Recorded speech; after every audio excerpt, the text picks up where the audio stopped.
কিন্তু এই যে মেয়ে, তুমি তুমি যে 8-10টা ছেলের সাথে জেনা করেছো, তোমার ইজ্জতের কি হবে? তোমার যে সতীত্ব তুমি নষ্ট করেছো। তুমি তো বিয়ের পর কোনো ঘরে গেলে সে হাজবেন্ডও বুঝতে পারবে তুমি আর সতী সাথী নও। তখন তোমার কি হবে? তখন তোমার কি হবে?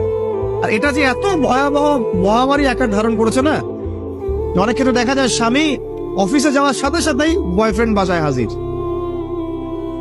এই যে বাক্সে বাক্সে বন্দি জীবন বললাম, বাক্সে বাক্সে বন্দি ফ্ল্যাটের ভিতরে তো ঢুকলে আর বোঝা যায় না ভিতরে কি হচ্ছে। কত ফ্ল্যাটে যে জেনা হয় এখন এই শহরে আল্লাহ ভালো জানে। এই ফ্ল্যাটের প্রত্যেকটা ইঞ্চি ইঞ্চি মাটি আল্লাহর কাছে সাক্ষী দিবে। যেখানে যে মাটিতে বসে অবিবাহিত যুবক যুবতী জেনা করেছে আর বিবাহিত যুবক যুবতীরা এবং এই স্বামী স্ত্রীরা জেনা করেছে, এর ইঞ্চি ইঞ্চি মাটি আল্লাহর কাছে কথা বলবে। এর ইঞ্চি ইঞ্চি মাটি আল্লাহর সামনে কথা বলবে। ইয়াউমাইযিন তুহাদ্দিসু আখবারাহা, সেদিন তুহাদ্দিসু আখবারাহা, জমিন তার খবর বলবে আল্লাহর কাছে।